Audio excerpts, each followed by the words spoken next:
Okay, there we are, folks. We are alive, I believe. Has everybody got a good picture? Laura and I were just having a couple technical difficulties before we Mhm. started. I'll start with the customary milk, but this is Laura. But let's Hey. just, also known as the Siren of San Quentin. Thank you so much for joining. Simply select a size and It's quantity. doing it again to me here where I'm playing music in the And breeze background. through check. Okay, there we go. Does everybody have a good picture before we get into it today? Is anybody frozen? Laura, introduce yourself Am I for us. frozen? Can you guys see me? Am I It moving? seems it seems frozen to me. That's the Oh, the no. the, the beauties of going live. So when Yeah. you say okie dokie, you say yes. Does that mean that's frozen or that Am I frozen?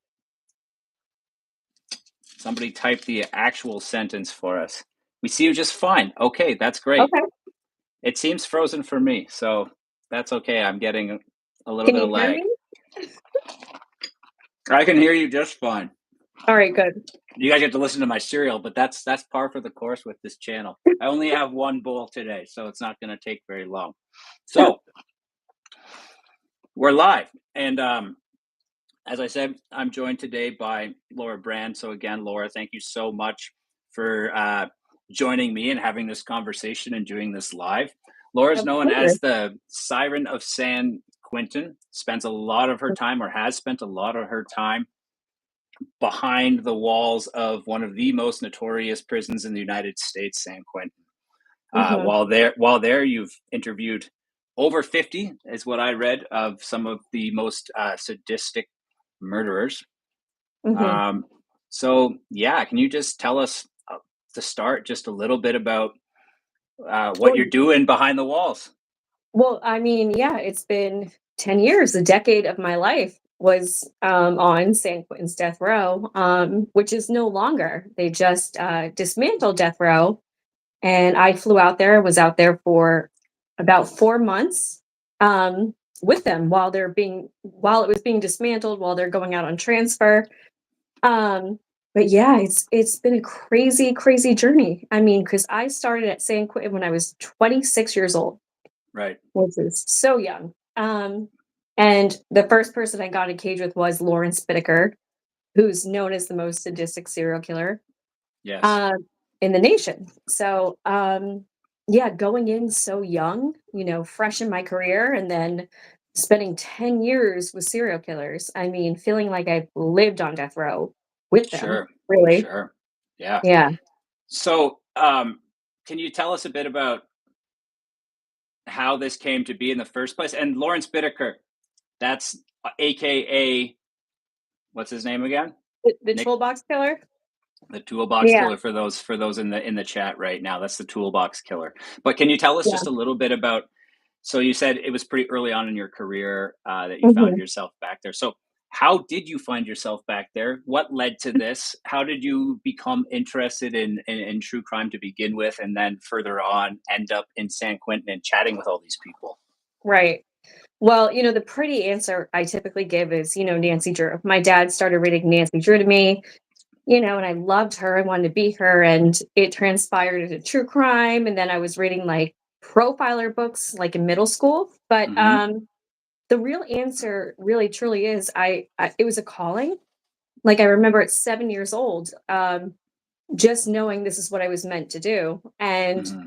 my father remembers as young as like 9 of me writing about paraphilia and serial killers and forensic psychology. So I mean, it started very, very young. I mean, imagine a father. I mean, my father is a professor, but Right. he had to like edit my school papers about paraphilia. Not even in middle school yet. So for those on here right now too who may not know, what's paraphilia? Oh, so what is paraphilia? All right, so a lot of people get this confused with like a fetish, a sexual fetish, or paraphilia. Hmm. So it is a sexual fetish in a sense, but it's one that causes harm to oneself or others. So there's necrophilia, which is Hmm. having sex with a deceased person.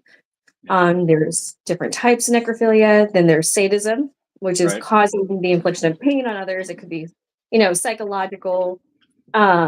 sexual, physical, or all of the above. Let's see. I mean, there's so many. I mean, there's thousands of paraphilias, people who are attracted to trees or cars. I mean, there's many paraphilias out there. So is paraphilia, if I'm not mistaken, too, doesn't it have something? There's another distinction where it is something like this, but that has a negative impact on your life, Yes. So right? exactly. So a fetish is not going to have a negative impact on your life, where a paraphilia Depending. will. Yeah. Yes, Yeah. Okay. it's that's when we classify it as a paraphilia. You're hurting others or you're hurting yourself. It's almost like an obsession, or if a farmer's having sex with his herd, to put it bluntly, I mean that's a Yeah. paraphilia. I mean it's Yeah. That's something. gonna raise some eyebrows in your personal Right. life, right? Yeah. Now It is. you could have one that, like, let's say there's the serial killer. I believe he was called the was he called the foot fetish killer, or the shoe killer? But I mean, you could have a foot fetish that wasn't a paraphilia, because Correct. it doesn't Correct. negatively. It just depends what you do with it. Exactly. And I mean, a lot of serial killers do have foot fetish, but you're right. Right. Yeah. Right. It Yeah. doesn't Yeah. Yeah. negatively impact most people's lives. hmm Okay, so let's continue on this story here. So you're in school. You were reading Nancy Drew, getting into the mystery, getting into a little bit of the true crime there with Nancy Mhm. Drew. If you were a guy like me, you were probably reading Hardy Boys, but it's the same author, just a different pen name, right? Same. I But just started reading Hardy Boys to my son, hoping to right, create another cool. monster, you know? Hey, there you go. Right. Right. Okay, so you're reading Nancy Drew. You're writing these papers in school. Your dad's a professor, and then what happens next? What's the next step in this process? College. I mean, I went to college, got Right. the degree Yep. for this. Which And then is. I forensic psychology. So hmm I actually kind of went back and forth because I was like, do I want to do law enforcement? Do I want to do corrections? Like I was, kind of, but then it was very quickly, I realized, no, it's the psychology aspect of studying them and understanding why they are doing the things that they are doing and wanting to do the research part of that. So I Right. quickly went into forensic psychology. hmm And then I worked right after college. I worked in a prison with sexual offenders, Right. and that was an experience. um, Yeah. Yeah. and then what happened was I met with a professor, actually known professor, Dr. Jack Levin out of Northeastern University. Okay. So he's an expert in the field. He's written a book. There's a couple docs on him, but I hmm told him one of my professors from my college was very close friends with him. So I met with him and I told him these are my career aspirations and this is what I want to do. And here's a study I want to do. And he had said, go for the study. Because I said, I don't have the money right now to go for higher education. So he was like, start doing the study. He goes, it's going to give you a leg up for higher education for what you want to do. And you're already going to know how to do it once you get there anyway. And it was Right. the best advice I've ever received. And I took his word and I developed a questionnaire with 75 questions and I mailed them into the prisons. And I honestly, at the time, did not think I was going to get a response. I'm like, these offenders are not going to want to help me with the study, you know? Right. And I Yeah. got a huge response. And Wow. next thing I knew, I had a prison phone line set up to my phone and they're calling Wow. nonstop and they're filling it out, sending me letters. And I was just like, oh my God. And Right. then so the ball had started rolling. I'm collecting all this data. And my mom was so against it. She was like, this is so dangerous. You can't be doing this. And she kind of threatened me. But then my father, I remember one day my father came in, the academic, and he hmm threw a book at me, and he was like, keep going type of deal. And hmm then I think he's never told me this, but I think purposely he took this job. He took a speaking presentation out in San Francisco and he made it a father-daughter trip, whatever. And he Yep. took me out there and he's just like, if you go to San Quentin and but he ended up dropping me off at San Quentin.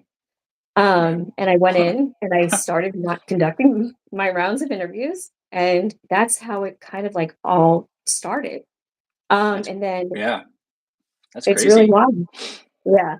That's crazy. It's like, most people's parents, like, you know, your dad drops you off at the baseball diamond, Mine's dropping off or at San Quentin Death you're Row. getting dropped off at death row. Yeah, here you go. Like, Yeah. but hey, it's recognizing what your child's passionate about, right? And he Supporting wasn't it, like, it was and funny, he's like a 26-year-old girl, like 5'1". Like most yeah, fathers would be like scared to death. And he was like, drop me off. yeah. He's like, be nice, be nice. Like he was more he was more scared for them than he was for me. That's Yeah. crazy. So Mhm. just so you guys all know right now, I've been technically dealing with a freeze frame this whole time, so I can hear, but that's about it. Can you guys see me okay? I, Am I moving? Am I the funny thing is I have it open on my computer behind too for comments in a bigger thing, and I can see that it's working fine on the computer, but the delay is so bad that I can't look at it because it tries. Oh, So I'm just watching my phone down here, but you're frozen solid. But that's okay. I can listen and talk. Um, okay. so here's a question for you too. Like, so you send out this questionnaire when you're in prison like this, right? You these guys who are on death row. I mean, that's not a life sentence; that's a death sentence, right? But they're never getting out, obviously. I mean, Mhm. unless there's some sort of miracle, and not only do they get their sentence commuted to life, and then they get out after that somehow. But Mhm. I mean, what do you don't have much going on, right? Like, wouldn't you You would, think that you would honestly, anything that you would comes from think the that. outside be like, let's do it. I want to do it.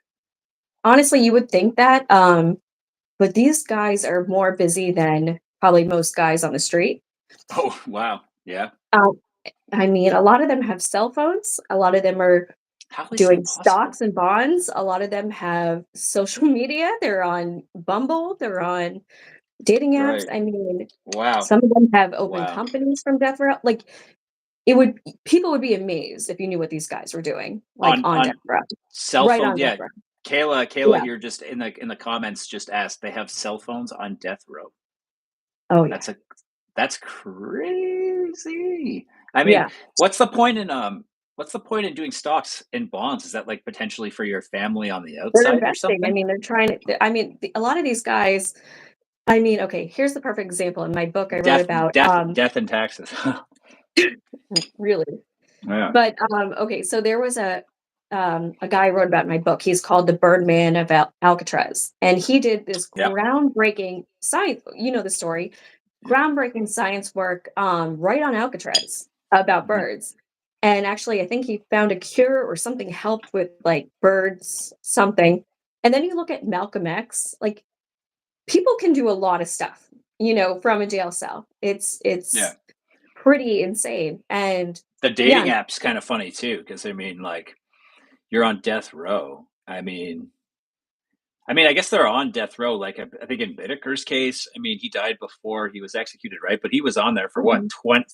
30 years or something since And the Whitaker was doing 80s. a lot on death row. I mean, he didn't What? have a cell phone, but I mean, he had lawsuit after lawsuit. He learned every loophole of the legal That, system and right, every death, like everything he could file. Like there was a right. famous article in Reader's Digest where he filed and won about them serving him a broken cookie. So, for his pastime was, filing lawsuits and winning. Yeah. Um, but yeah, I mean, these guys, you would be very surprised how busy they are.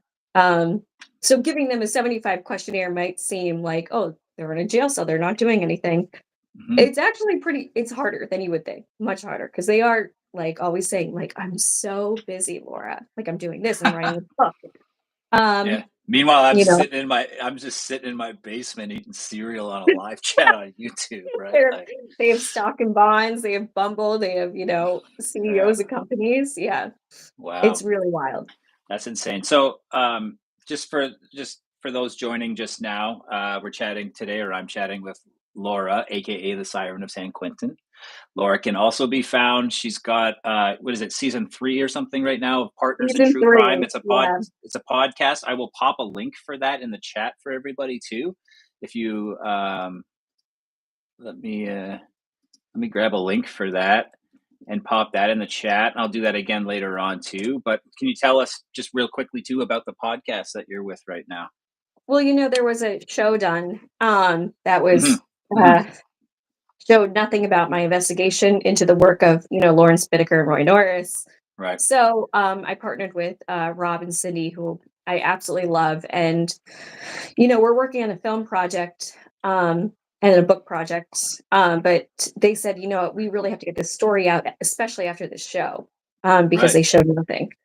And That's so fucking we editors, had to. I mean, man. there was like Yeah. there was so much that needed to be told. So we started it off with Bittaker and Norris. The whole backstory with all the witnesses. I see Yeah. there were 250 witnesses on the Bittaker Norris case when he gave me the discovery Mhm. that I had to track down 40 years later, and Wow. so these people have never been heard from. All these and when I opened that discovery, it was like Pandora's box. There was all these mentions of more murders and these witnesses that have never come forward. So I said to Rob and Cindy, we got to bring these people on to tell their story and the Mhm. victims' families. And there's just so much, the show left out.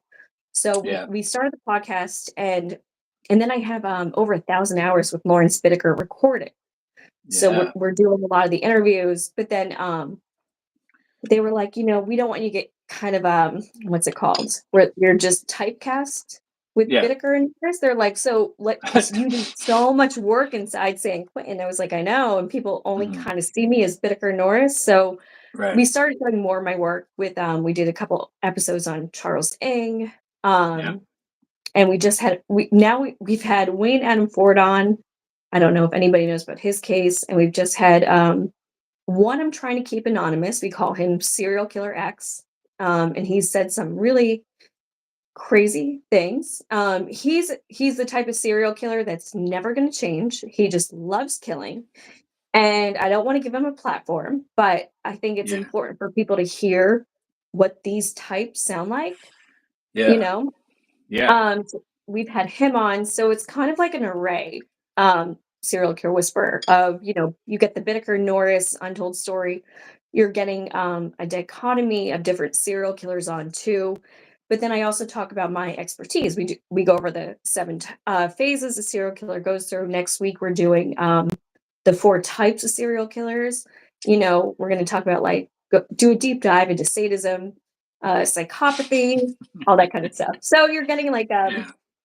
it's really dark. It's Yeah. pretty much what it is. Yeah. Yeah. Okay. That sounds super interesting. I'll be checking it out for sure. Hey, keep me in mind if you need film help down the road too. Hey, like that's what we do. Definitely. We're filmmakers over here at Breakfast Cereal, right? Yeah. Um, um, so let's jump away from that for a minute and go back to. I want to talk a little bit more about the first time you go to San Quentin. So Mhm. your dad drops you off, and you're heading up to the gates. What's going through your mind at that point? How old are you again at this point? 26 at this point. 26. Yeah. 26, Mhm. female, going up towards, what's going through your head at this point? I mean, You nervous? You probably scared? yeah, of course. I mean, who wouldn't be? You're walking onto not even just death row, but the nation's largest death row with serial killers, and you walk into a room Mhm. and you realize there's more killers than non-killers in the room you're going into. And they all got And cell phones. they all got cell phones, and they're massive. And they might I have mean, matched and they might have matched with you on Tinder for all you know the day before. God for I don't even Mm. wanna know. But I mean some of them, I was, looking up. I'm 5'1". Most of them were, 6'5", 300 pounds. I mean, they're just intimidating just by stature, let Yeah, alone their sure, crimes. sure. Yeah. And it's just and, the CEOs are intimidating too, and, Mhm. it's just an environment where you're just it's surreal. It's Right. really, really surreal. Mhm. And, yeah, it's really, crazy when you're 26 and you're there and you're just like, "Okay, this is what I've been working towards," but then you're there, you're like, "Oh my god." Right. And, um, then I was kinda like, "What do I do?" And, I think it was Bittaker, he was like, "You go to the vending machines and you get food," but he was like, "I don't really want food." And I was like, "Well, I'll get us a water." So, typically, when you go in, you go get snacks or food, and then you tell the CO, "I wanna get locked in a cage." So, you get locked in a cage with the serial killer, You gotta, at like, San tell Quentin them Death that? Row. Now, It sounds like you're gonna wrestle someone, like it literally, it's like a because cage match. Mhm. I actually post, I go hashtag cage match in a couple of my posts because what happens is what people don't understand is people are always like, but they're cuffed, right? They're like totally restrained. I'm like, no, there's no cuffs, there's nothing. Wow. Wow. It's Can you request that they be cuffed, or is that just part of their deal? Hey, if you want to be in here and you want to do this, then they're uncuffed because I that's how we do things. so when Death Row was being dismantled, there was a threat against me, and I did go in with my investigative partner Rob, and we requested Hmm. that, and Hmm. it turned into a fiasco. Wow. Um, I'm gonna sideswipe that for now to continue with the story, but Sure. you can, but it went very bad when I did, very Right. bad. Um, so you go in and yeah, there's no restraints. It's like picture a dog kennel cage, okay? I have one So right over here. they get led out and then they get put in the cage. You go up to the cage and you say, you want something to eat or drink. You go to the vending machines, get what you need, tell them like I'm ready to go in. So they back up, put their hands behind their back, they get cuffed, they get taken back out. Then the guard opens the cage. I go in. They lock it. Once it's locked, they signal to the other guard, and then they let them back in. They back up and they uncuff them. So now you are literally in this tiny little cage with them. And what happens is, like, say something were to go wrong. Say one of them wanted to, strangle me, kill me, or did like lay their hands on me or whatever. Sorry, my cat. What are you doing? Um, what would happen is they will not rush in. They will not open that cage because it will endanger, everybody in the prison. So they call up to what they call squad, and they tell squad, we have an incident down here. So they have to suit up in padded armor. Takes about 20 minutes for them to come down. It takes only 3 minutes for you to be strangled. And then they assess it and they determine whether or not it's safe enough to go in. And you got Hmm. to remember, before you even go into the prison, you are signing a form that says, signs your life away. I'm not going to be bargained Yeah. for. I understand I could be raped. I could be killed. That's fine. I'm still willing to go in. So, I Yeah. mean, Yeah. it's high stakes, very high Wow. stakes. So you got to sign all these forms on your first day going in, and it's Mhm. just, yeah, I can't imagine. Forms that say, like, if I get murdered, my family can't sue and I'm okay with it. And if there's a Yeah. rape or if there's a riot, they're not going to bargain for me and I'm okay with that. And I understand what I'm signing and I understand what I'm getting myself into. It's a lot of, yeah, it's a lot. Wow. Yeah. That's wild. Okay. So what happens on day one? What did you Mhm. accomplish day one there at San Quentin?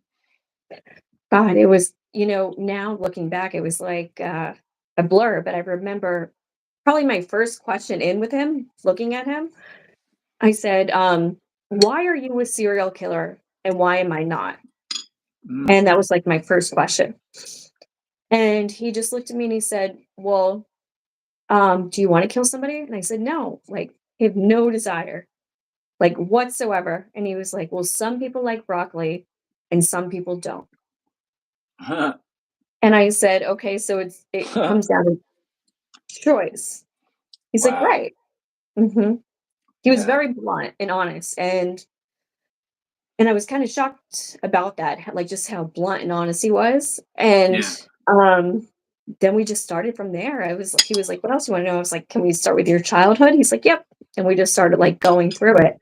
Hmm. Um, and it's really crazy. I mean, we're in this cage for minimum 5 hours, sometimes six, sometimes seven, and yeah, and to be there with Lawrence Bittaker in the cell, it was wild. And I remember, though, even before I even got to that question, I had looked at him and I could tell like he was uncomfortable. He didn't really Hmm. want to be in that, like, not that he didn't want to be there, but he just looked very, very uncomfortable. He almost reminded me of like a feral dog being in that cage with me. Hmm. Um, and now, even before I came, I should mention, he never sent me a visiting form to come visit. I actually went to another serial killer within the prison. I've learned how to work prison and got a signed visiting form from a friend of his and sent it in and got approved. And the day I showed up, he could have said, no, I'm not going down, but he came down and now we're in the cage together. He didn't want to see me. He didn't want to visit. He never sent a visiting form. So, and then he's looking like a feral animal when he gets in. So I'm 26 years old. Like, how do I counteract that? How do I get this guy to open up to me? How do I get the trust and rapport? And I had paid attention to some of his word choice in his letters, where he used the word mad, but not like pissed off mad or Yeah. I'm angry. He used it like, I'm mad, I'm bonkers. It reminded me of Alice in Wonderland. And I Uh, had so right when I got in, I had mentioned that book, Alice in Wonderland. right. And he was like, that was my favorite childhood book. My favorite song is Alice. And I was like, okay, so I'm on to something here. And Mhm. I dropped a ton. I had some papers, notes in my hand. You're allowed 10 papers in. I had dropped them because I thought he was intimidated by me with the blonde hair, blue eyes. That was his victimology. So I dropped them and kind of would like pretend to be a klutz, picking them up, lowered myself to seem less threatening to him. Right. And it worked, targeting that word choice into Alice in Wonderland and then doing a stance that made me less threatening towards him. It started to open him up. Start like he sat down, he started, just opening up a little bit more, with that. And, we started with that. Start with that, Alice in Wonderland. And I said to him, I was like, you know what, let's just pretend. This is Alice in Wonderland. Mhm. Tell Yeah. me nothing has to make sense here because Mhm. it's not going to make sense here. Yeah. I kind of just played on the Alice in Wonderland vibe of it because it's a perfect analogy of being in a prison with a serial killer. It's like, you don't have to make sense. We're not supposed to make sense here. You just tell Mhm. me what's going on, type of thing. So I Yeah. tried that tactic, which of course I never read in a book or anything from college. It was just in the spur of the moment, I tried this tactic and it worked and it helped to open him up. Um, and that's the thing is like kind of when you're in this field doing this kind of work, is like you're going to be in these positions where you have to act right on the moment and kind of trust your gut instinct, the way I did. And Mhm. sometimes it really works well, like it did with Bittaker, and sometimes it fails. And I failed many times, trying different tactics too. Yeah. Crazy. So, and then you spent a number of years back and forth with Bittaker in particular, right? Yes. How many times did you visit with him in total? Um, I can't Like even a tell you. Oh wow, yeah, yeah. Yeah, it's that much. I mean, Did you just get yourself like just book yourself into a cell next door or like I wish, like, I wish it was that easy. It's funny, my who you hear on the podcast, Rob, my business partner, Mhm. he's just like me. Like, he's been in all the California prisons, and Right. he was actually going to be celled. They were going to do like something where he was actually going to be put in a cell overnight next to like Charles Manson and somebody else, and it Wow. got all the way up to the governor, and he was Mm. going to do it, but they, told him no. But he's been on prison yards and stuff, and like him and I vibe because like him and I are the same way. Like we just want to be there. We want to be in it. You know, kind of like Mhm. it's like almost like natural. What is it called? Like being in like a nature show where you're like watching like the lions Yeah. and the gazelles. You wanna be Um, like Attenborough, whatever his name is, right, right? right. Yeah. Because I mean, I would Watch say that quietly as this one here, right? creeping Yeah. up, right? Yeah, yeah, yeah, yeah. It's So creepy. so, how many, who else have you met? Have you talked to? Any other big names out there? Somebody mentioned earlier in the chat Gary Ridgeway. I have a full episode on Ridgeway. What was Um, Ridgeway like? Actually, Rob and Cindy, who I just mentioned, they worked with him extensively. They did a Yeah. whole show with him, Ridgeway. Mm. Because what happened was they were doing a show and his niece, they were working with his niece, and she became pregnant and she was like, I'm worried about, this gene in my family running. Could my son be a serial killer? So Oh, they partnered with her and they actually went and they worked with him extensively. They tried to actually search for some of his unknown bodies. So they've worked with him extensively. I have not. okay. The motherfucker, he wanted to fuck his mom. So Yeah, I mean, what most of them, I would put that in that category. yeah, a lot of mommy issues, right? Mhm. Like Yes. that's the part of the forensic psychology of it, the profiling element, right? Like a lot of these Mhm. guys all share a lot of similar traits, right? Or a lot of similar stories in their upbringing to an extent. Very, Some very. form of some usually some form of abuse. There's always, of course, the harming of animals. There's stuff like The that, harming right? of animals is actually by the McDonald triad, which has been disproven. Okay. However, the mother issues, I mean, that's almost like across the board. There Yeah. or a parent issue or something. Yeah. There yeah, that one Well, I that's see because time and time again. well, what is it again? Like the most important developmental years are what, like Mhm. 0 to 5, right? So Right. Well, yeah, I always say, your the most primal bond is a mother and her child. So if oh, that for is sure. disrupted, imagine, like, Mhm. I mean, I guess we see kind of some of the outcomes Yeah. of what that happens. Yeah. So what are your thoughts then on the whole nature versus nurture discussion? It's both. I really think it's both. Yeah, I I think, agree. Yeah. yeah, you can have psychopathic traits, but most psychopaths go into politics or CEOs, Wall Street.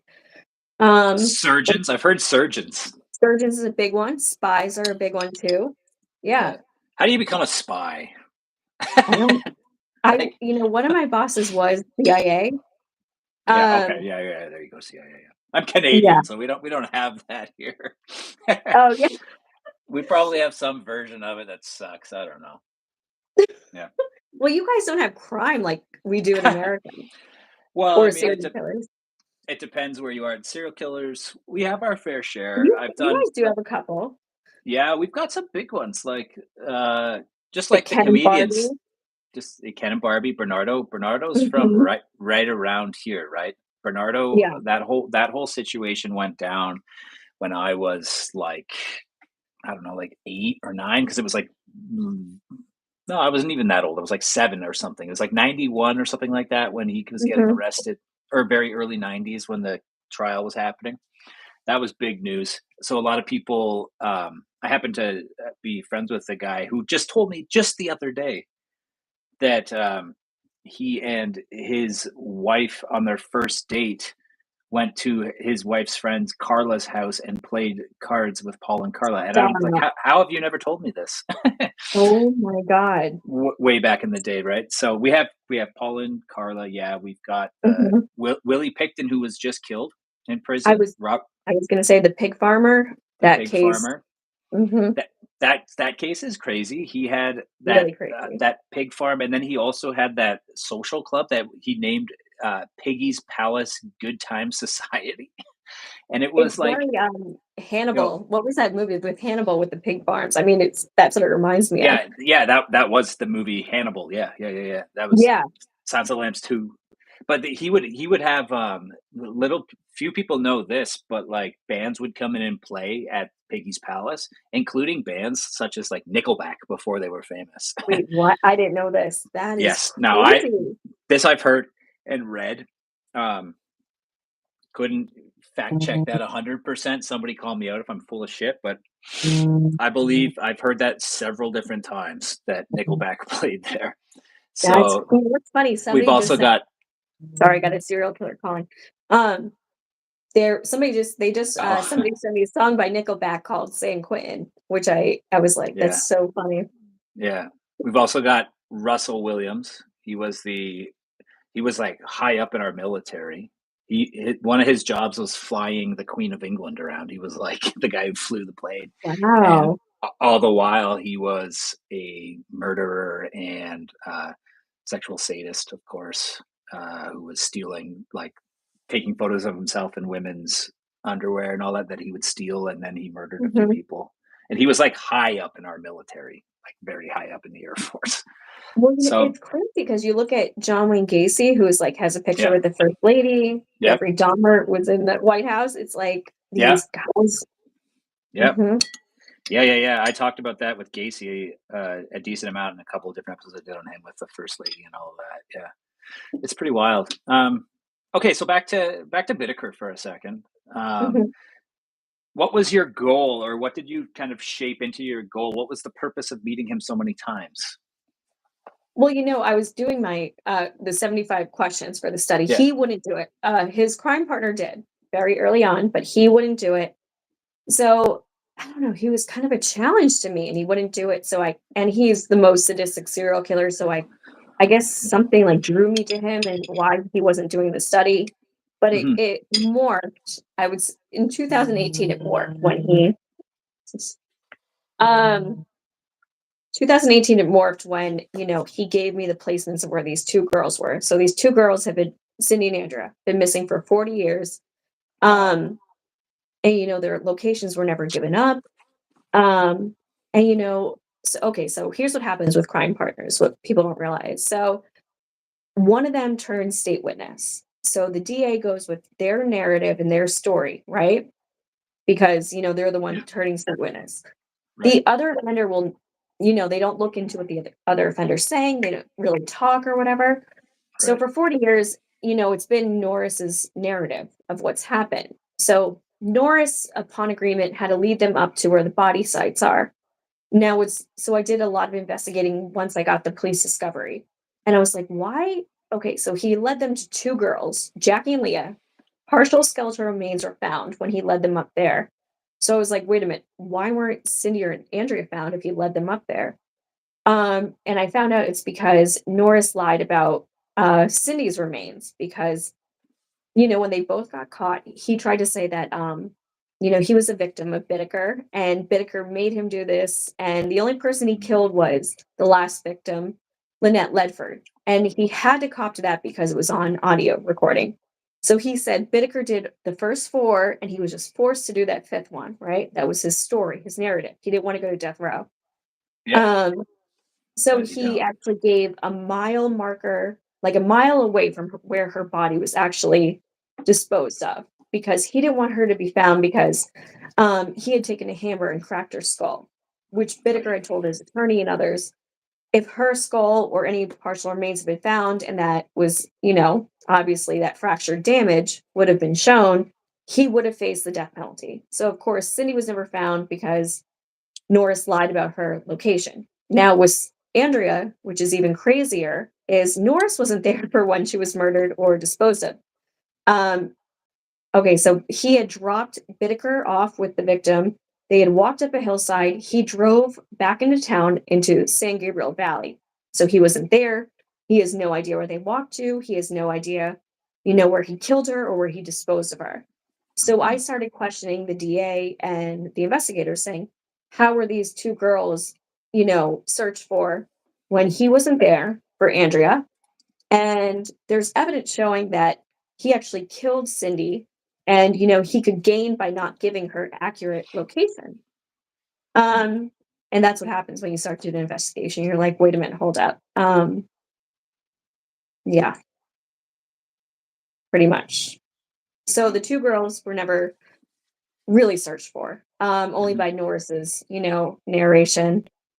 And so I've been working for about, I don't even know, ever since I've started working with Bittaker and Norris. And when he gave the body locations up, and he had said to me, he was like, nobody cares. No one's going to go back for him. We're in jail. I'm on death row. And I Mhm. was like, well, I'm going to make people care because, these two girls were thrown in a canyon, one's 18, Yeah. one's 16 years old. And we just had somebody go up. It's a new cutting edge forensics science that can actually test the water runoff to show if there's human remains up there. Mhm. And Bittaker, told me he started actually killing when he was the first one. First kill was about 17, 18. And he had been in juvie when he was 16. So part of his juvie was they sent him up into those mountains to learn to fight the fires up there. So Mm. he learned all the fire roads and the mountain, like the back of his hand. Yeah. Um, so he had been leading victims up there for years and years. So Yeah. I've been trying to get, a search funded to go up there because I think there is a body farm from Mhm. him starting at such a young age. And you got to remember, he got caught at 38 years old, Yep. 20-year time span. Yep. It's a lot. It's a lot. It's a lot. So you were working with him, what, pretty much right up until he died in what, 2020 or something like that, didn't he? Yeah, it was December 13th, 2019. I 2019. flew out there the production company flew me out there for 3 weeks. I was there like literally with him on his deathbed. Oh, wow. And even weirder, Norris died just in February 2020. Yeah, I knew that too. Very strange, right? Because he was only 72, or was it the other way around? Like they weren't like Yeah, that he close was in age, but younger, they died pretty like a within like, married couple. yeah, Yeah, yeah, it was like really like strange. like the Notebook, yeah. Um, Literally. yeah. So let me ask you this. Over these years, do you develop yourself? Do you develop a rapport with someone like this and like a friendship? Yeah, I would definitely say that. I would definitely Yeah. say I mean, 10 years, you Yeah. really do develop such a rapport with them. Yeah. I mean, these guys have mommy issues, Yeah. abandonment issues, Yeah. abuse issues, and, I So just consistently show up for them. So it's so a does that constant. where does that come from? Is that a place of empathy then from you?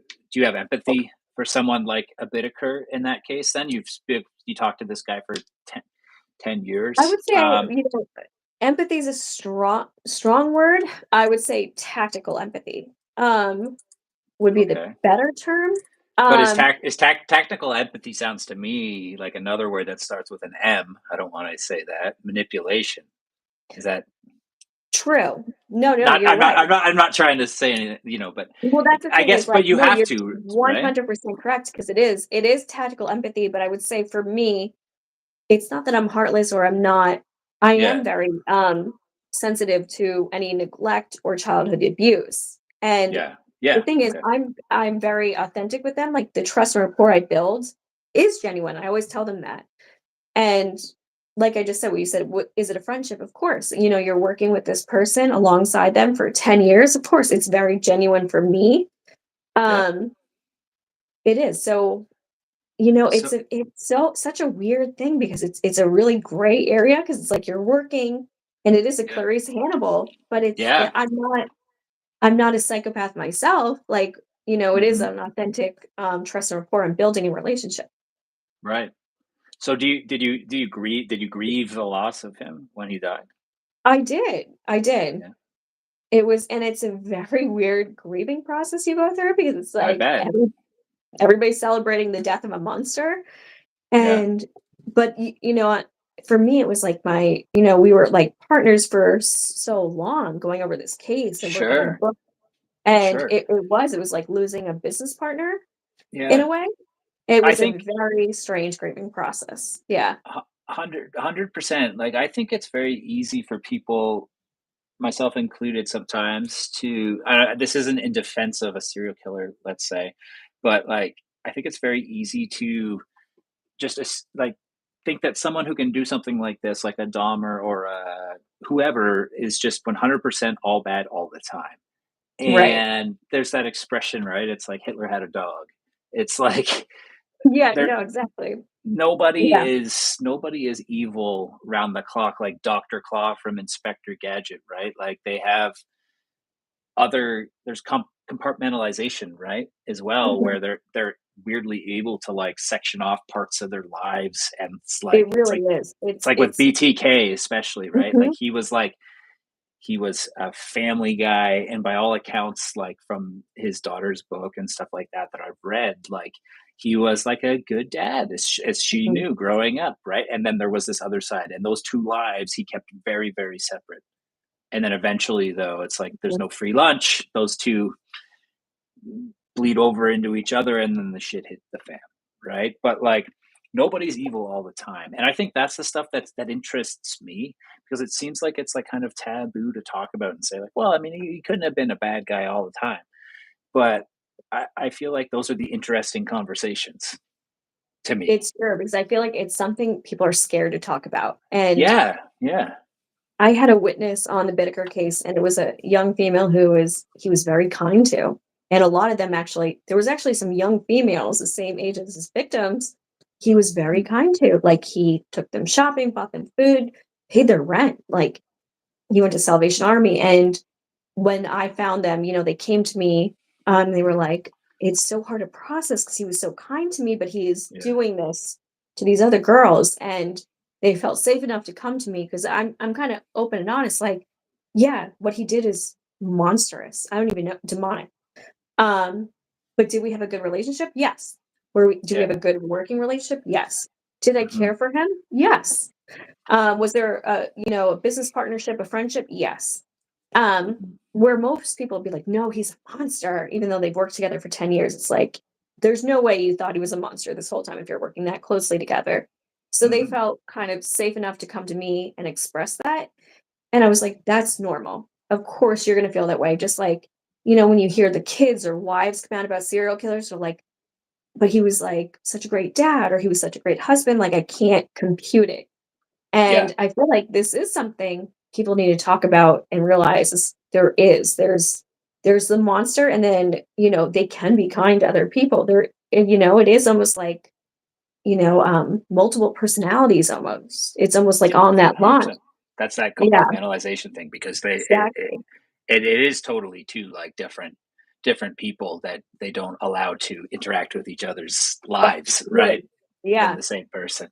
Yeah. Mhm. But often is the case. I mean, the ones who get caught anyways. Right.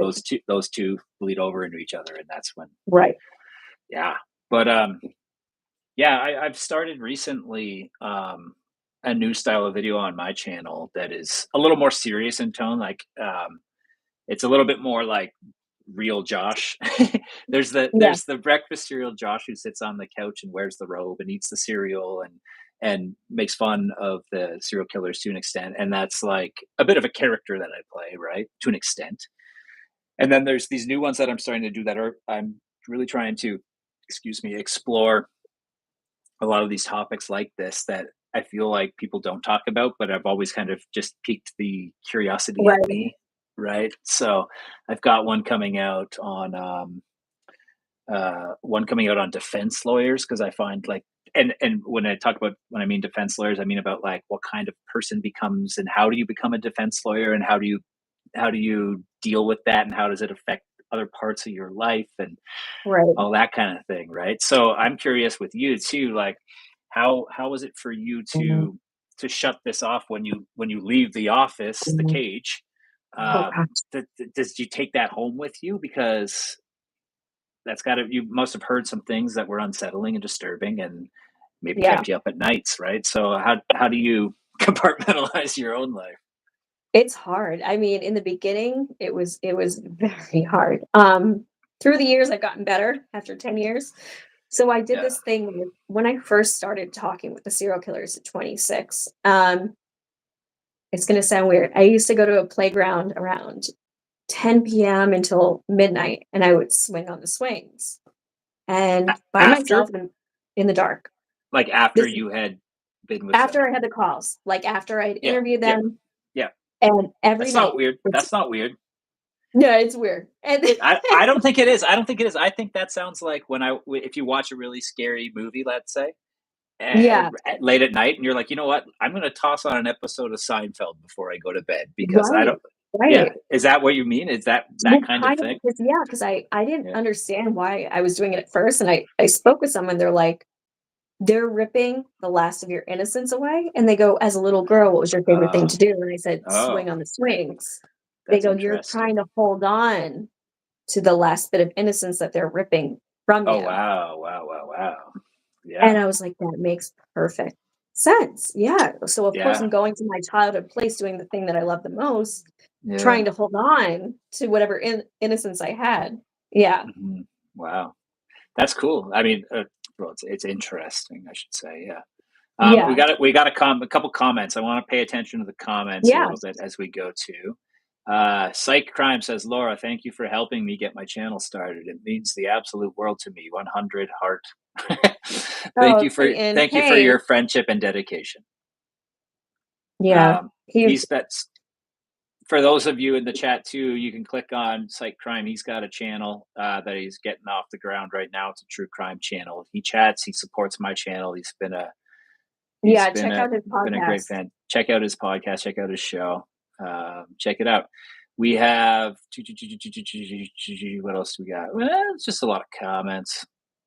Oh, we only have about 10 million more people than Texas in the whole country as well, to be fair. Oh, he's talking about Canada. But yeah, somebody said he has a cat though. Had a cat though. That is in response to me saying Hitler had a dog. uh, Hell's Dryad says, Dryad. We had this conversation last week. Hell's Dryad won the chat last week because he had the funniest comments that made me laugh so hard. One of his comments was, "What does John Wayne think about, because we were talking to a psychic medium who could channel. He says, "What does John Wayne Oh, think of cool. What does John Wayne think of Gacy?" Oh my God. By the uh, way, there is a medium I use, and oh she is no joke. If you yeah. want to have her on your show, I mean, I've sent people from who are working on cold cases to her. Oh wow. She's amazing. Lisa, I'll give you a shout out. Really Yeah. incredible. So Hell's Dryad had said swing set, because I have a theory that it's a joke theory that is floated on the channel all the time, that Mhm. swing sets are a leading cause of serial killing. Because it's like, for when I was doing my research for all these episodes, it's like I'm watching a documentary on the person or Right. reading an article, and like 9 out of 10 of them, there's always like, in their childhood, they one day he was kicked in the head by someone on a swing. He got hit by a swing. It's like in every single one, and it's always a swing There's set. something about a So swing set. Yeah. I made up a whole fake campaign to have swing sets banned. I made a change.org. I made Oh my God, that's too funny. And then I'm a whole like, I went to stupid a swing PSA set and swung video. on a swing every Yeah, night. yeah. Maybe you're like I asked this of the others, because I did a chat with a forensic psychologist. We played Guess Who together, and Yeah. I asked her how I could be certain that she wasn't essentially Hannibal Lecter, because I could ask the same of you, right? Right. You're intelligent. You're a forensic psychologist, which is what Hannibal Hannibal Lecter Lecter was. was. Yeah. There's I other always things like that to you can remind ask. people of that fact, Do you when they listen start to going like, classical music? I like Beethoven. See, So what about yeah, and I asked her as well, like fava beans and Chianti, because that was I don't like red yeah. wine. So I Oh, think there I'm we good. go. We're Yeah. good. Yeah, we don't have to put you in one of those masks. That's good. I do Oh, have a here we. funny story about Charles Ng about that mask, actually. Um, so I guess Oh, when he was first arrested, that movie came out, and when they transported him, they actually put him in one of those masks. mhm. And one of my interviews, he started complaining. He was like, "That movie just came out," and I was like, "What movie?" And he was like, "That one with Hannibal," and I was like, and he goes, "So they put me in one of those masks and like literally zip tied, like wheeling him in." Wow, Yeah, wow, that's crazy. and I Okay, tried so hard not to laugh when he was yeah. telling me that. Hey, I mean, I want to read you one of these questions from the comments, but I have something to talk about with that laughing Yeah. after this question, because Jay Miranda asked, if you could go back in time, who would you want to talk to? For Ooh, that's me, a great for me, question. sentimental. For me, it would be my dad, because he passed away when I was Aw. 17. But I mean, if you wanted like a not depressing answer, if in the vein of my show, if I could pick like a serial killer, I'll have to think. What about you? Oh, If you could interview, if you could interview are any you I guess, is it anybody, sadistic or person, does it have to be a serial let's killer? let's stick with like the criminals here, since you're the The one serial in killers? prison all the time.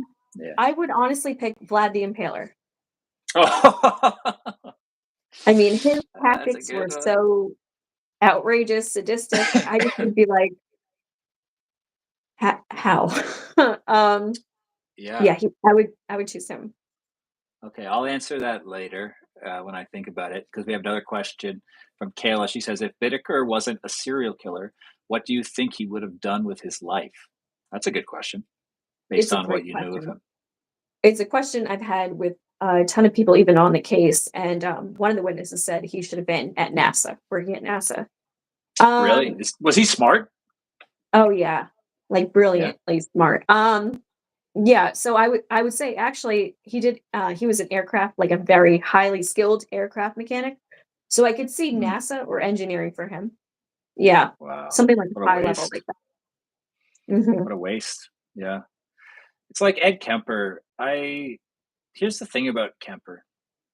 Every Greg Stevens says, I don't want that man in space. He could be in Space Force in the United States, like if you guys do end up with your Space Force, right? Um, Yeah. oh shit, I can't remember what we were talking about there. That Oh, comment Ed threw me Kemper, off you track. said. Oh yeah, I question just how smart and introspective Ed Kemper really is, or if he just knows the words to say to sound so insightful about himself. It sounds to me like just like a Mhm. narcissist's ramblings.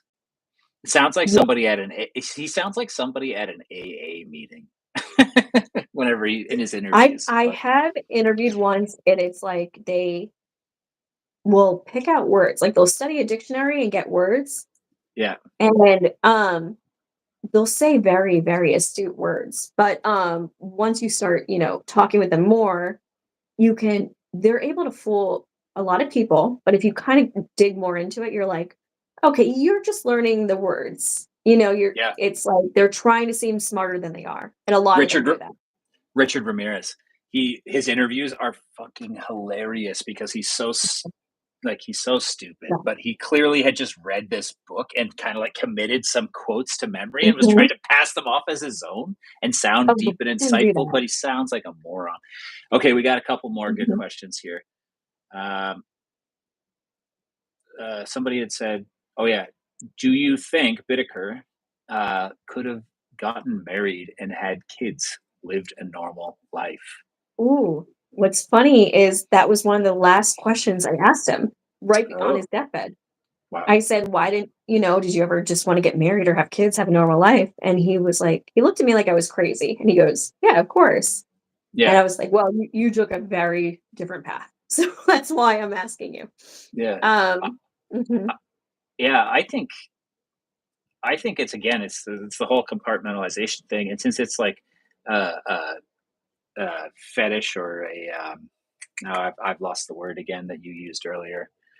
well, Uh, they use paraphilia. surrogate That that paraphilia, but they'll that yeah, that like probably not to be like graphic, but like they probably get themselves off in that way, and then like the rest of their life is kind of normalish until they normal, start to have their like sexual desires creep back up and they go and they do something horrific to satisfy it.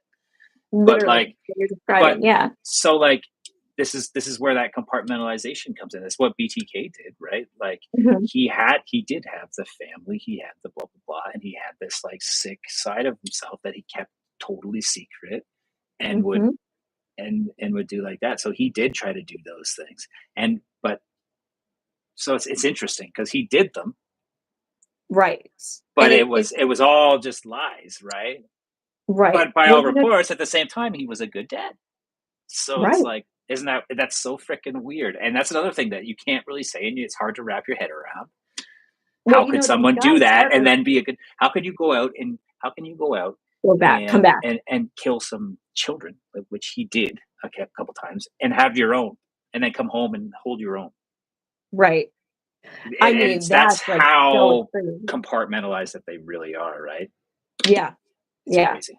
It's Well, you crazy. gotta remember, this is a fantasy life, like, their crimes, it starts with a fantasy, and it's almost like they go out and act their fantasy, and then they come back and they're like, "That never happened," like, in their minds. It's kinda they're using surrogates, but it's in Yeah, their mind, it's a fantasy, but they're actually doing it, it's reality. But it's almost like, yeah, they're that delusional, they're coming back, and I'm a good yeah, father, I'm a church member, yeah. that didn't happen. Cub Scout leader. Mhm. Wild. Yep. Jay Miranda asks two things. She says, "Laura, do you think you could pick out a killer and just regular everyday life?" 100%.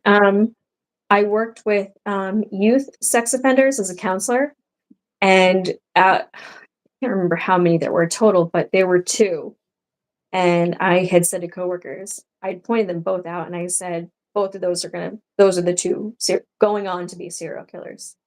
And I said, "That one's gonna be caught, and that one's not gonna be caught." Yeah. And Mhm. then, okay. So here's my thing though, like, because every time when a lot of these guys do end up being caught, there's this sense of shock from everyone in their lives. Mhm. These infamous ones, the Ted Bundys, the even the Gacy's to an Yeah, extent, right? Well, once you dig into the relationships enough, you start to hear some things and you go, okay, maybe not, maybe this tracks a bit.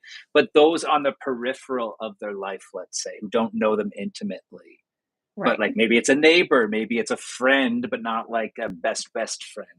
Would be like, Right. I can't believe John Wayne Gacy. I just I cannot square it up no matter how hard I try. Because they're so good at putting on that mask, right? And then, Hmm. but then after the fact, once that mask comes off, in Gacy's case, once he washes off his stupid fucking clown makeup, they Sure. and they're arrested, and you start digging into the past. You go, okay, never mind.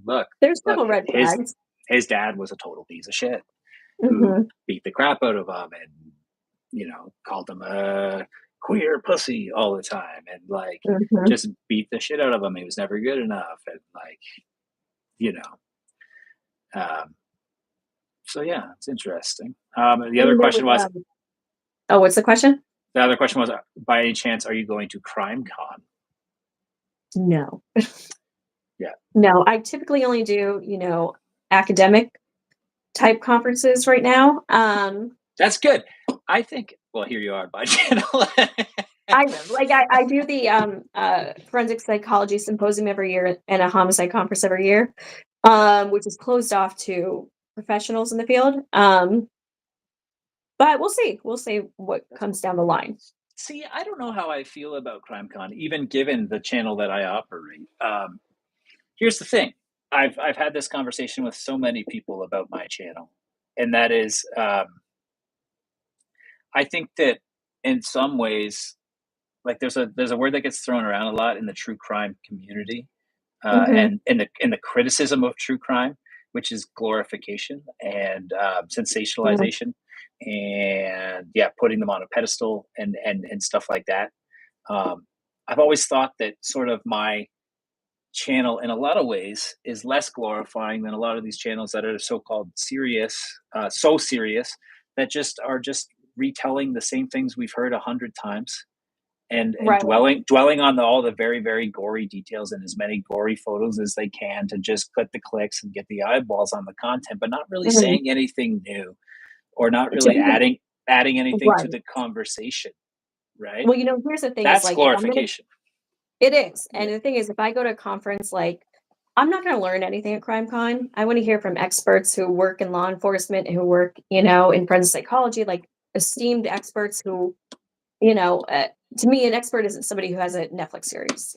So if I'm going to learn, um, and to advance study and academic research. It's a serious matter when I go, and especially if I have to fly Mhm. out, take time away from my family. I'm going for a purpose where CrimeCon, like you said, it's more glorification. I'm not going to learn anything being there. Mhm. I've had a Mhm. negative. Um, I don't, honestly, I think there's been sexual predators put on stage, and I don't Yeah. condone that. And I'm not Mm. going to back that when there are sexual predators who've done sexual acts being put on a pedestal. Yeah. Interesting. Like even who was there last year, which is I talked about it in my 2 videos back. Carrie Rawson, aka BTK's daughter. Yeah. That's I don't know how I feel about that. That's strange. Like and I talk about it in the video and I say I don't know how I feel about it. I don't know if it's necessarily wrong. She is a victim, yes, like her family's a victim in a different way. It's just one of those very gray area things. And again, another conversation that I think is kind of cool, like an interesting dialogue that we can have, as long as we approach it with some, as I said in the video, with some empathy, because we don't know what it was like to have a dad as an insane serial killer. But is it Right. appropriate to go to Crime Con? It seems flashy, right? I guess, yeah, it is kind of flashy. Yeah, And it's an interesting conversation for it sure. I is. could talk And about that kind of I stuff. think I think it is important for her to share her story and other kids. I know many are traumatized, don't want to share their story. I Yeah. know from my perspective, studying this subject matter, it is vital to hear those details of, Mhm. what they saw growing up, what they encountered, and you know, anything of that nature. But you're right. There's so many gray aspects in this field, and I feel So like, many. I think because true crime has become so mainstream. Like when I was a kid, I think we talked about this. You We know, did. Yeah. true crime was like like hardcore porn put in the back of Barnes and Nobles. Nobody read it. Nobody did it. Like I was a weirdo for even, wanting to be in the subject matter. And now it's like you Yeah. walk into Barnes and Nobles, it's front and center. Yeah. And Yeah. it's so different now because it's become almost Hollywoodish and it's It creating these 100% has. more gray areas where it's like, Well, yeah. yeah. Yeah, I mean, you take a look at how at Hollywood's treatment of it even as well. So if you go Mhm. back a number of years, this isn't a video that I have coming out next week, but like it used to be that anytime that there was a film made that was about a real serial killer, like a one from nonfiction, that nobody would touch it with a 10-foot pole from the A-list, right? Mhm. Like it would be like these like D-list actors or like the guy from One Tree Hill Right. 10 years later trying to like do anything. But all of a sudden now you look at it and you got like freaking Zac Efron playing Ted Bundy. You got It's you wild. It Charlie really is wild. Yeah. Charlie Hunnam or whatever is however you pronounce his last name from Sons of Anarchy, right? He's playing Ed Gein in the new one coming out. So Right. all of a sudden, serial killers is big business, and it's no longer like you know the best serial killer movie though. You know what it is, in my opinion, What? Zodiac. It's because it's David That's a Fincher. good one. That movie freaking Yeah. rules. It's because it's psychological. It's not just like people. A lot of people want to watch a serial killer movie. I think they're going to get just like almost like a slasher film, and that's not what. Right. Right. Yeah. No, it's more because I like the ones that do the psychological dives into the mind Agreed. and I'm right. I'm getting torn apart for my Russian tracksuit, Russian tuxedo. Let's say Gopnik or whatever it's Oh called. Isn't my that the god. expression? Yeah. I've been an Adidas 3-striper for It's our ages. generation. I mean, that was Yeah. yeah. I haven't Yeah. actually worn this one in a little while, but yeah, definitely. It's also a little bit our generation was like, yeah, Limp Bizkit. Yes. Yes. It's true. Yeah. Yeah, totally. Backwards red cap, you know? Yeah. Yeah. Let's see. Jax is gonna be Ed Gein. I'm just going back through the comments here. I think I heard Leo DiCaprio is playing a serial killer coming up. Really? I'm pretty Interesting. sure I heard that somewhere. Have you guys heard that? Thought I heard that. I wonder who. Yeah, Chad Boudelier, Henry, Portrait of a Serial Killer. Oh my god. Chad Boudelier, I believe it's Chad who's always on my case. Like, hey, you got to watch Henry, Portrait of a Serial Killer. I haven't seen it yet. I've started it, but then I got distracted. I gotta get back to it. The thing is like I do movie reviews from time to time on the channel, but I Mhm. specifically only pick like bad B movies. That's the point because it's more about like joking about how bad the movie is than Right. anything else. And like it's hard. Like I couldn't really do Zodiac because I love the movie, so it wouldn't work for me to do it. Do it. Yeah, I'm a big movie guy, so like yeah, I do. That's who I just so everyone's aware too. In 2 weeks' time, next week on here, we're going to be doing a live Q&A. I'll be putting out stuff for questions ahead of time as well. The week after that is going to be Chad the movie guy. We're going to talk serial killer movies or true crime movies in general. But anyways, back to this discussion. What are your thoughts on the ethics of true crime? Oh, do I really want to be That's a how blunt? huge question. How blunt do I want to be? There are no ethics. If you watch a lot of documentaries now, they're pulling people, no offense, like off of YouTube because producers can script them. And that's, they try to script me even with my show. They were like, and I was like, what is this? And I was like, I refuse to say it. I was like, Yeah. listen, this is a show. Like, we're going to shut cameras off. I'm still, in this field as an academic, as a professional. You're not going to get me on tape, stating things that aren't true. And everything stated here is Mhm. false. And Yeah. I have ethics, but I also have, I'm going for licenses within different states too. So I have a, higher code to live by, especially, holding a very expensive degree. Mhm. There's much higher stakes where, they're pulling people into true crime who are armchair detectives who are, doing, Instagram or just TikToks or whatever, who don't, have to, abide by licenses or codes and ethics, who Yeah. are given a script who will say anything. Yeah. And, so it Mhm. really is like two worlds colliding. It's almost like because Hollywood, what I've known in working in Hollywood too, doing the true crime stuff, I'm okay with you taking a camera and showing what I really do, my work. I'm not okay with you, scripting this and making it your narrative. And I make that Hmm. very clear up front. Hmm. Um, they try to train like God, I have a whole we could do a whole episode on just the things they try to do with my story, but I'm sure. they I'm do sure. that. They try to Yeah, yeah, script yeah, it. for sure, for And sure.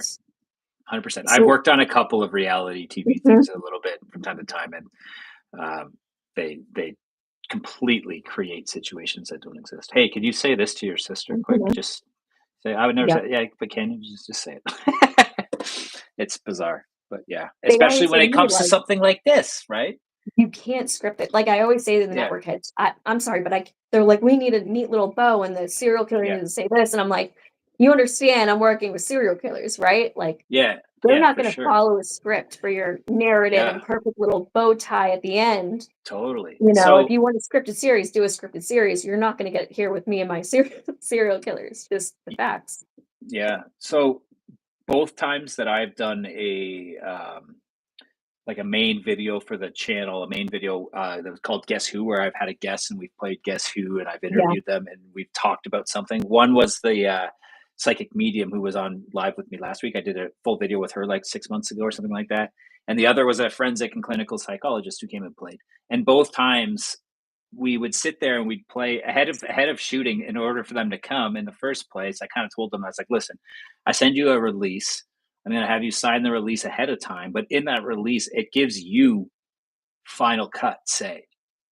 In other words, like you have to sign off on the video that I'm going to put out on YouTube before I put it out because I'll tell you this much. I may be a lot of things. One thing I'm really good at is editing. So like we have And like by the a way, for everybody watching, that's unheard of. Nobody gets offered that ever, ever, yeah, ever. but we have like a 2 hour long, 2.5 hour long gameplay session where we're playing and we're Right. talking for like 2.5 hours, and I cut it down to like 20 minutes. I can really do stuff with that if I want to an extent. So I just want them Mhm. to feel comfortable that I'm not gonna like go out and like change the context by re-editing it in a certain way. I want to make sure they're comfortable with what I'm putting out. So I give them the thing. Right. And so far both of them have never had one comment where they were like, "Could you take this out? Because I don't it makes me look bad or it makes everybody's Right. been good with everything." So yeah. I Yeah, on my think that's a show, there nice was thing. a full sentence I never said. And I was like, I've never said that sentence. And a producer was like, oh, you got Frankenbit. You can And I hear guess it. it's from I can hear that Frankenstein. all They the time. Frankenbit Yeah. it. Yeah, you Yeah, take yeah, yeah. one word, splice it. Yeah, if Mhm. you're once you get used to editing a bit and stuff too, like if you're just a casual viewer, you probably don't hear that necessarily. But I pick them out of documentaries all the time when they're like Frankenbitting a Yeah, whole sentence together. Sometimes it's just a matter of they need to shorten up something somebody said, but other times you can tell they've kind of created a they sentence. created it. Yeah, a line. Yeah, yeah. Well, the It's scary wild. thing now is with AI, what they're going to be able to do fairly Oh soon, which God, I is like can't even imagine. they can Oh my God. train the system to emulate your voice right I after know, it's creepy. And and your then just face and mannerisms, everything. yeah, it's not there yet, but it'll get there. It'll get Hmm. there. um okay, so we just talked ethics of true crime. What about we I wanted to chat quickly too. I want to get back to prison stuff in a minute too, but I also want to ask you about your thoughts on comedy and being able to laugh in the face of some of these things too. Well, I would I was gonna imagine. Yeah, go ahead. actually, personally, I was actually waiting to applaud you for, Oh. your channel. I think, Thank you. and I'm being very serious. You know, something is it's another thing that's like it's not talked about, but when I go to the homicide conference or to a forensic psychology symposium, I always tell people, I go, the funniest people you will ever meet in the world are homicide detectives and forensic psychologists. They are Mhm. hysterical because, the way it's human nature, we deal with this with dark humor. Yeah, And it's true. I levity. mean, you will literally go insane if you can't, just laugh at this kind of stuff. And I think you open a door and you kind of do. I think I sent you some videos because, see, Yep. I do the same thing, but I send it directly to the serial killers. Like when they say something ridiculous, I'll Yeah. make a video like that and I'll send it right to them and to troll them and just have fun and humor. But I think it's important because, you're looking at what they're saying and it is ridiculous and they should be called out too. That's Yeah. another advantage of it is, we're kind of calling them out. And a lot of people look at it as like, oh, you're being, insensitive to the victims. I don't see it that way at Mhm. all. I feel like it's calling them out and Yeah. saying like, you look ridiculous, you sound ridiculous, do you hear what you're trying to say? I Yeah. think it's, anything, it's trolling them. I And I agree. think it's important for us to all look at this horrific nature and to be able to laugh about it. I think it's going to bond us and help us cope with what we're dealing with. Because I mean, we're not supposed to be seeing this type of violence and people eating each other and, the Yeah. sadism. I mean, this is not, for our brains. And, No. we need something like your videos. And I think I do the same thing. Like I cope with dark humor. And I think it's so important, just for our mental health that people don't realize. Mhm. And I don't think it's an ugly thing at all. And I feel like it gets an ugly rap sometimes, but it really should be embraced because it's actually mentally healthy. And like I said, it's kind of like a twofer. It's helping us psychologically process and deal with what we're seeing, but also Mhm. it's trolling the killers and kind of being like, this is what you're saying is ridiculous. Yeah. And yeah. Yeah. 100% agree. 100% agree. I have an entire video, and first, thank you for the compliment there. Thank you. Appreciate that. But I have an entire video. I think the people who get upset about it, that's their right. That's fine. Not every piece of content out there is for everybody, and that's fine. But I think there's also a lot of people who fail to um, understand the context and understand satire and understand parody. Like I have an Not entire everybody video. has a sense of humor. Yeah. I have an entire video on the channel that's called I played with death, I think is the name of it. And Mhm. it's basically a video about me trying Ed Kemper's there's in an interview Ed Kemper talks about these games that he played when he was a little kid. And one of them was called Gas Chamber and one of them was laying in the traffic. So I do a whole video where it's me Saw that one, trying yeah. I'm going to try out Ed Kemper's games, right? And the whole point of the video is me being very sarcastic, but Yeah, I played it very straight. Like, and the whole point was me going like, I don't understand why this is fun, and like making fun of him right. by trying his games and not getting any enjoyment out of it. But people don't understand that, and that's I okay. Some don't people yeah. don't. Some people It's do, fine. but I it's not for mean, everybody. yeah, Yeah. I know I have a lot of people who are like, "But they're evil, evil, evil," and I'm like, "We get that. We You know know that." what? I mean It exists. It exists in all sorts of fields. So another mhm. thing outside of my YouTube life, I do film. I'm a filmmaker too. Like it's my day job, right? And I do a documentary. I've done a couple of Holocaust documentaries over the years, very serious films. And I was meeting with a director of a Holocaust museum, one of the major Holocaust museums, and I met with this person several times, and this person was cracking Holocaust jokes to me. And I was like, I couldn't believe it. It was after that person was comfortable enough with me that they figured they could do that. I asked them about it, and they said if I don't if I don't get some laughs out of something, you'll go crazy. You do. You really do Yeah, go crazy. yeah, Yeah, yeah. you So can't handle the subject matter. yeah. Same Yeah. with what you're saying with these detectives, right? I'd Yeah. love to have a detective on sometime if you know any detectives. I'd love Oh, to. yeah, a couple. Yeah, They're all hysterical. And, yeah, like I said, the funniest people on earth. I mean, they deal with the darkest subjects matter. We have to. It's ingrained with us, to deal with yeah, this psychologically. yeah. Um, great. I think we got about 10 minutes to go or so. If you're good for another Any 10, questions? Yeah. pardon me. Any Yeah, questions from anybody? yeah. If anybody has any questions, drop them up there. I got another one though. Like, as a as a woman, have you had to deal with any um, like the very stereotypical stuff about prison, like where like just people saying inappropriate things and like, It's gonna sound crazy, but it's really true. When I started going on to death row so young, a mhm, lot of them, I formed the trust and rapport and relationships with them, and they uh, gave me the nickname Siren of San Quentin. It was a they joke. did. Yeah, it's a prison nickname. Oh no, that's cool. Well, So I mean, what happened was, I'll send you the picture. It's just a picture of me. So San Quentin is on the rocks on the bay, and I was just sitting on a rock, and it's just a profile shot, and you see the San Quentin in the background, but it sitting on the rocks, I looked like a mermaid, and they were joking. They're like, "Oh, you look like a mermaid." No, a siren. The siren is San Quentin. So it was a total prison joke. It turned into just a prison nickname. This is a joke. I was 26.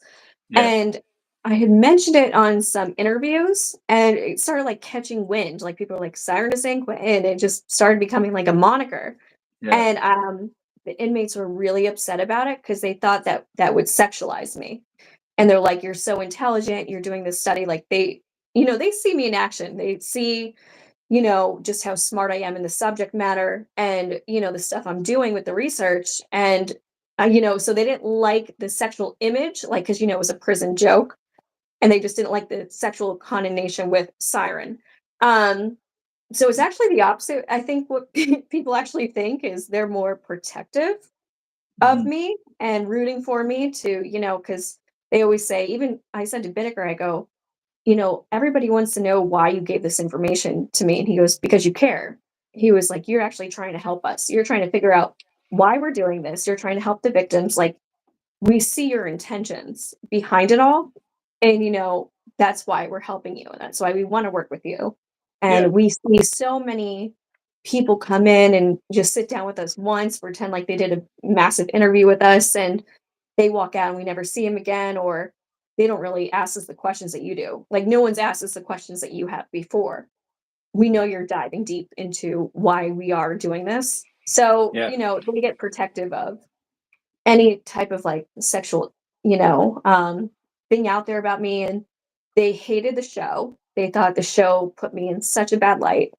Um, they thought it made me look, sexualized. They thought it was very Legally Blonde. It undermined all my research, all my work, yeah. and, TV screens are broke in San Quentin because of that show. Wow. Um, yeah, it was not well. Well, yeah, yeah, they do that. Um, Editors or like Yeah, directors or producers mainly, actually. yeah. Yeah, yeah. Gregory Borowski, you came in late. Yeah, this is. He's just asking quickly. You're here for the last 5 minutes. This is Laura, aka the Siren of San Quentin. She is a criminal and forensic psychologist who has spent a number of years interviewing and working with inmates at San Quentin on death row. Specifically, most notoriously, I guess you would say, or infamously, or notoriously, Bittaker, aka the Toolbox. toolbox. I There is a said that toy on my box. Yeah, Instagram. There is a toy box. I there is a always toy box. swap the two up. Yeah. Okay. Uh, someone says you're the exact opposite of Wayne Gale from Natural Born Killers. I mean, that is a compliment. Yeah, I actually here's don't a know who that shocker. is. I haven't seen it. I haven't Don't. seen it either. Wait, Oh now my I wanna god. watch it. People are going to lose their mind that I haven't seen Natural Born Killers. It's Oliver I haven't Stone. either. So I'm the Uh, opposite? I'm gonna take that as a compliment, but now I wanna watch yeah, it. unless he means me. I don't know. Who knows? I would Probably you. who is it? Probably you. Wayne, though, sounds like a guy. Well, maybe he probably means you. Okay. What is your next project? That's a question. Ooh, okay, so, the book. So I have a book coming out, we're just finalizing, contracts right now. Yep. Um, so I'll Where can be people? releasing. Okay. Oh, where can Sorry. people do it? Continue. Follow Tell us me. more about the book. Okay, so the book is pretty much, the real story about Bittaker Norris, not what you saw on the show. It's, yeah, just my investigation back into the case, the real case, and I've taken everything from the police discovery. It's going to be 3 books. I'm going to be releasing where you can get it very soon. We're just finalizing contracts. If you go on Instagram, Siren of San Quentin, follow me there. I'll be posting updates. And oh, the podcast every week is Partners in True Crime, Serial Killer Whisperer. Yeah, I watch us will. every week. I will reshare that link for people. You want to go over here, subscribe, uh, and check out the podcast that's weekly. You're definitely going to want to get your hands on the book. I'll probably get my hands on the audio book version. You better read it yourself. Don't get someone else to do it. I can give you an early copy of the book if you want it. Hey, that'd be sick. That'd be Yeah. awesome. So yeah, we got time for like 2 more questions, and then Kayla says, when is it out? Is there a timeline on that? You know, I just write them. I write them, I hand them over. So I don't know. Yeah. It's really up to the publisher. But it's been done. Just waiting on contracts. Yeah. Gregory, no, sorry, that's the Toolbox Killer. The Sure. toy box killer is a different guy. That was David Parker Ray. Mhm. And the Toolbox Killer is Bittaker and Norris. Norris. Yeah. Okay, folks, I think we are going to call it. So just a few things to wrap up. So, like I said earlier, next week, breakfast for dinner. So far, it's been going well, eh? Wednesday nights. This is only the second one. I think there was great engagement. So, thank you all for coming by and hanging out Yeah, here thank you with us for guys. a couple hours. Thanks for those likes. Make sure you smash that like button on here a few more times for me. I actually just got an email from YouTube. They wanted to invite me into a program for live specifically, which I don't think can hurt because I get my own YouTube person. So that could be good things for the channel. Who knows? We'll see. But in the meantime, next Wednesday, like I said, I'm away for a different shoot, but I will be joined by Gregory Stevens, who's in the chat right now. He's going to be kind of moderating a Q&A. We're going to source some questions ahead of time through Instagram, through the YouTube community page here on my YouTube channel. 2 weeks down the road, I'll be joined by Chad, the movie guy, on Wednesday to talk movies. The week after that, we're going to do a behind the scenes look at the studio where we shoot all of this. So you'll get to see like the whole setup for how we shoot a breakfast cereal episode. And in the meantime, I have a new full length episode coming out, not this Saturday, but the one after, called Where Did All the Serial Killers Go? And I'm really excited about that episode. It's going to be about this idea that there was a peak rise and fall of peak serial killer times from the late 70s through the mid to late 80s, early 90s, and then it dropped off, and why, and what's different now. So I'm excited for all that stuff.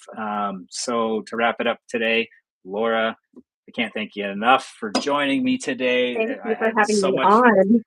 I've had so much fun chatting with your frozen image the entire time. I haven't seen you move one time.